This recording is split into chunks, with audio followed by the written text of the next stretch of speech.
Hello, ladies and gentlemen. Welcome back to another episode here on African Confessions. The following story that you're going to be listening to, it comes from a translation of a message that I received. It was sent to me by one of our sister, our admin. The translation reads like this. Hello, Brother Nash. How are you? Can you please post my own story? Is anonymous. I am a 29-year-old woman. I do not want to come across as someone who is xenophobic, but right now, I really do not enjoy life because of some of the things that are happening. And what really pains me is that because of my situation, the situation keeps on getting worse on a daily basis, so much that when I see a person that comes from Zim, I just spit because I just feel like they are the source of all of my problems. And worst of all, I thought that I was going to be a Makoti for that country. But this man, I have since realized that this man, he has used me, and he used me for his rituals. At least if he had told me that these are the rituals that you are going to be performing for me, I would have made an informed decision. But he made it as if he was a man who was quite intelligent when he came here to South Africa and he started his own company. But I have realized that this man, he is nothing but a ritualist, and I am trying to separate myself from him. But he gave me a warning and he said that you are connected to me, your soul is connected to me, your body, babe, is connected to me. We are in this together. How can he say that we are in this together? Yet his kids, his wife is in Dubai as we are speaking. That is where she stays. She does not suffer the way that I am suffering. So I asked him, well, if you are saying that we are in this together, how about your first wife? Why don't she suffer the way that I am suffering? So he was like, the reason as to why the first wife cannot suffer, it is because when I went to do these rituals,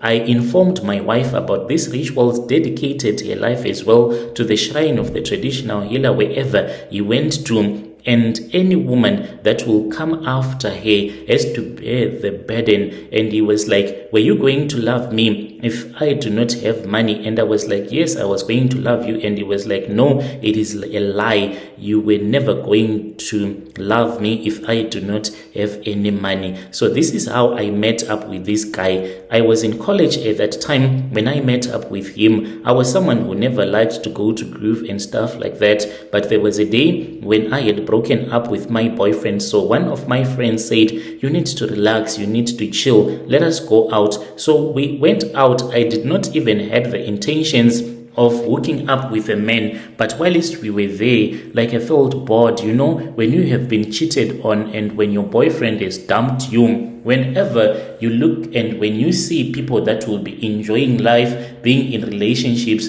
you will feel so sad and sorry because everything will be reminding you about the person that would have dumped you. That is what happened on that night. Then this guy, he came to me. And as you know, most men that are from Zim, the first thing that they will do when they are telling you that they want to hook up with you, they will tell you how much money they are going to give you on a weekly, monthly basis. That is how the conversation started. He was like, have you ever been given money before by a man? And I said like, yes. And he said, how much? And I said, maybe up to 1K. That is all that I had been given. And he said, I can give you more than that. I can take care of you. I can take care of your mother. Do you know, I can even take care of your whole family? And it was just too much, the way that he was promising me. So I thought that he was someone who was trying to take chances on me. And I said, well, if you are saying that you are going to take care of my whole clan, how about you just do an e-wallet like now, do to prove yourself? I had never received so much money. He made 3 e-wallets for me, 2K, 2K, 2K from different accounts. And that was when I knew that I had found a man who would be able to do whatever that I wanted. This man, I instantly fell in love with him. I know that people will say that, well, you deserve everything that is coming your way, but as a woman, you need a man that has financial stability. How can you survive with a man who does not have financial stability? That is what I told myself on that night, and I said it is far much better, even though I had never wanted to date a foreign national, and I said it is far much better to date a non-South African who can be able to take care of you, not to date a man sometimes who even forgets that you have to have your nails done, your hair done.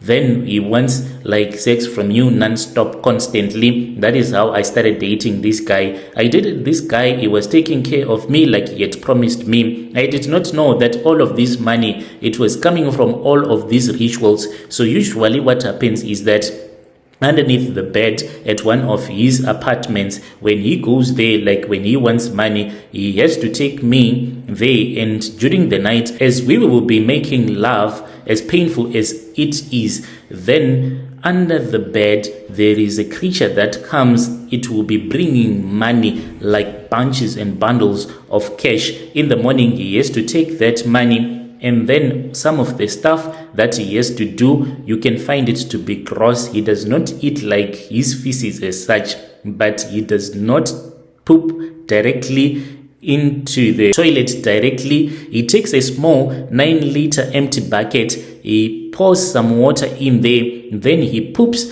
and then he drains the water into a water glass. This he does early in the morning after the night of the ritual. He goes into the kitchen, then he warm up the water, and then he drinks it. This is the punishment that he says that he needs to endure so that he can keep on making his money. So the very first night when we went to that apartment, without me knowing that he was taking me for rituals, we made love, Brother Nashi, but I started to feel so much pain, like as if his manhood, it was full of thorns. The moment that he came inside of me, because he said, no, with the way that I am taking care of you, I am never going to use protection ever again. And I was like, what if I fall pregnant? And he said, why will you ever be afraid to fall pregnant for a man who is giving you more than 10K a month? So he slept with me, not using any protection. Like his sperms, it was as if he had poured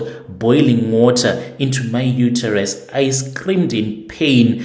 And then when I just got out of bed, I was kneeling down with so much pain. And this guy, he did not even bother to ask me if I was in pain. I was feeling dizzy. I even told him to call an ambulance, and he said that he can never do such a thing. Early in the morning, that is when I witnessed that horrific stuff of him pooping into the small bucket and then drinking the water from his own feces. So gross.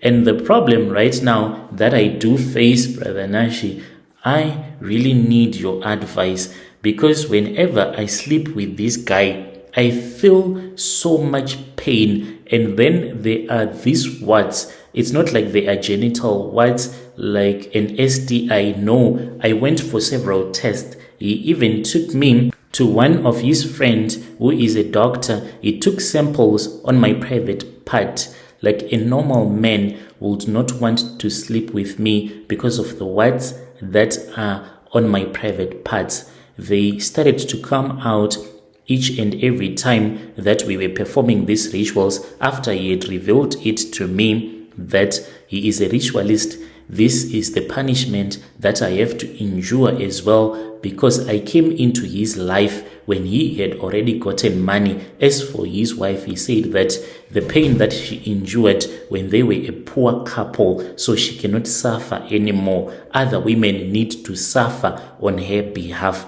I am still with him, for he said that your soul is now connected to my soul. We can never be apart. He does give me money. The problem is that there is no light at the end of the tunnel. There is always darkness. When I wake up in the morning, I drink alcohol. In the afternoon, in the evening, just trying to chase away the pain, knowing that if this man dumps me, with the way that my private part is like, no man will ever want to be with me. I thought that maybe if I can have an operation done on me, but he said that if you try to have an operation, these things are the things of the spirits. They will keep on growing such that they can even cover the whole private part. He even enjoys going down on me and eating up my private parts with all of those genital warts that are there, a lot of them. Dear listeners, right there was a translation of a message that was sent to me by one of our admin who helped us with this translation. Strange things indeed, they do happen in this world.